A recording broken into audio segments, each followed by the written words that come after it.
So, ito yung DVR natin. Ito yung DVR. So, ang brand niya ay Scouter. So, ito yung loob niya. Sa likod naman, sa likod, makikita natin yung video in. So, nakalagay B1, B2, B3, and B4. So, ito yung sinasaksakan papuntang camera. Yung video out ng camera, papunta dito sa video in ng DVR. Then, meron pa tayong VGA. Ito naman yung galing monitor. So, mamaya kakabit natin to. Then, HDMI, parehas lang siya ng VGA. Kinakabitan din siya ng monitor. Pwedeng HDMI yung gamit mo or pwedeng VGA. So, pwede kahit na alin dito sa dalawa na to. Then, meron din tayong audio in. Pero ngayon, hindi muna natin gagamitin. Meron din tayong LAN. Kasi kung gusto nating makita sa mobile viewing o sa cellphone, halimbawa, nasa ibang lugar tayo, pwede natin lagyan ng internet yung DVR natin so makikita natin yung nakikita ng camera kahit malayo tayo. So, meron din tayong USB. Isa para sa mouse, then isa para sa flash drive. Para kung sakali na kukunin mo yung record, halimbawa, gusto mo kunin yung record ng December 27 ng alauna hanggang alas 2 ng hapon, pwede. Dito yung mouse, at dito naman yung flash drive, or else, pwede magkabaliktad. Tapos ito naman yung power supply ng DVR. Dito ini-insert yung power supply. So, 12 volts ang power supply ng DVR na to. Okay? Then, meron din tayong monitor. Ito yung monitor natin.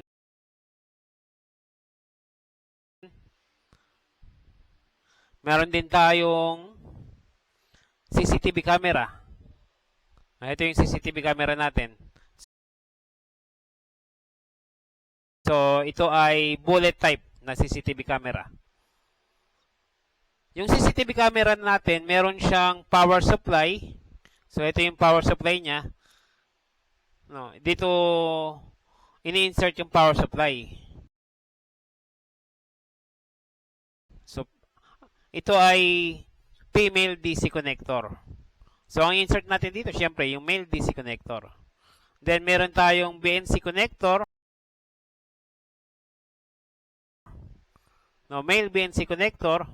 Ito naman yung video out ng camera. Ito ay papunta sa video in ng DVR. So, ngayon, meron tayong dalawang bullet type na CCTV camera. So, ito yung nga pala yung gagamitin natin na DVR. So, ito yun. So, meron siya, kaparas din siya ng kanina. Meron din siyang power supply. Ito yan. Then, merong USB. Merong LAN. Meron ding HDMI or VGA. Then, merong video in ng DVR. Yung video out ng camera, papuntang video in ng DVR. So, meron tinatawag na channel kapag sa CCTV. Kapag sinabing 8 channel, 8 camera yon. 8 camera yung magpipit dun sa DVR na yon. So, ito ay merong 8 channel. So, 1, 2, 3, 4, 5, 6, 7, 8. 8 channel. Itong DVR naman na to ay 4 channel lang. Kasi 4 lang yung slot niya para sa video in. Yan. Then, meron tayong mouse. So, ito yung mouse natin na papuntang DVR. Meron din tayong power supply. Ito yung gagamitin natin power supply. So, dalawa. Dalawa siya. So, ang ginagawa ng power supply, No, from 220 to 12 volts. No, dito lalabas yung 12 volts natin dito. Then, sasaksak lang to sa outlet. Tapos dito ay merong 12 volts na lalabas. Kung gagamitan mo siya ng tester para ma-check yung voltahe niya, so ito yung ground, ito yung negative, yung nasa labas. Yung test probe nasa loob. Sa loob sinusuksok para masukat mo yung voltahe.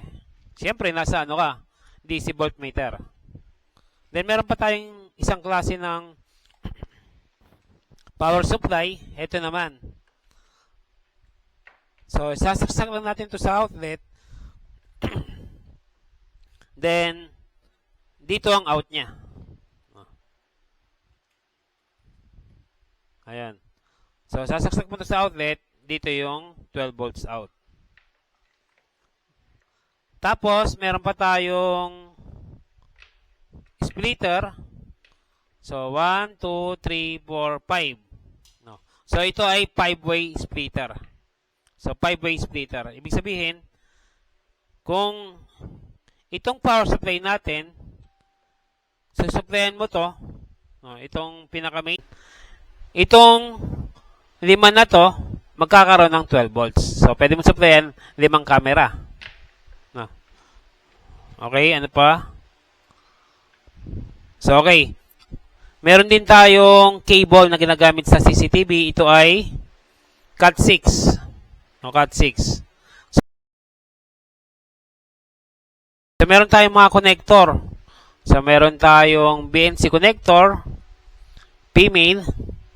Meron siyang positive at negative. Meron siyang positive at negative. Yan. So, meron din tayong male DC connector. Yan, male. And then, meron tayong female DC connector. So, yung cable na to para sa dalawang camera. No, para sa dalawang camera. So, dapat, no, ito yung sa side ng camera. Itong, ano na to, itong cable na to, ito papuntang camera to.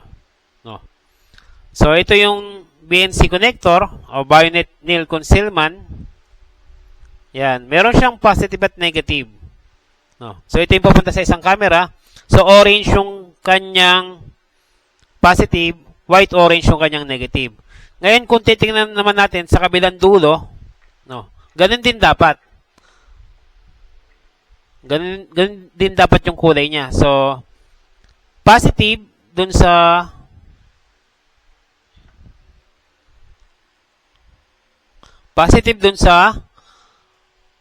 yung kulay orange, then yung white-orange ay negative. So, parehas ano?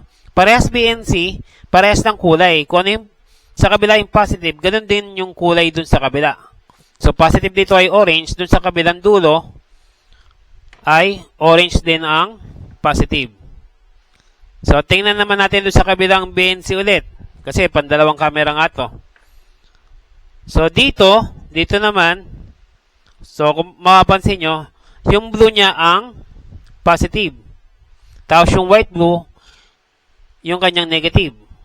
So, BNC connector din to.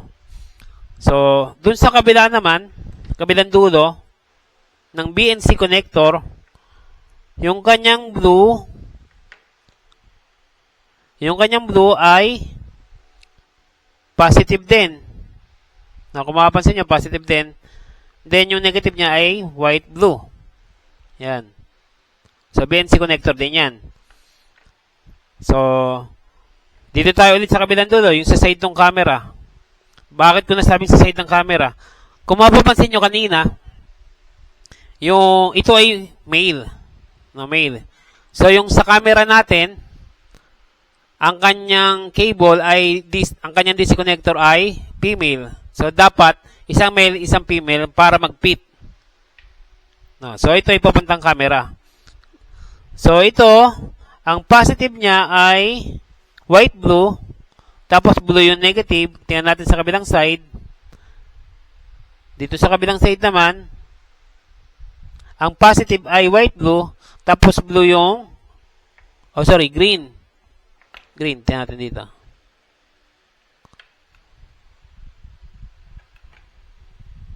So, sorry. So, dito, white green yung positive, tapos green yung negative. So, sa kabilang side naman, ganun din. Kaya lang, female DC connector to, female. So, white-green yung positive, green yung negative. Tapos, balik ulit tayo sa kabila. Yung isang kulay naman, so, ito yung sa side ng camera. Yung white-brown ay positive, yung brown ay negative. Tapos dito naman sa kabila, ganun din, no. So ito yung DC connector na female, yung white-brown ay positive, yung brown ay negative.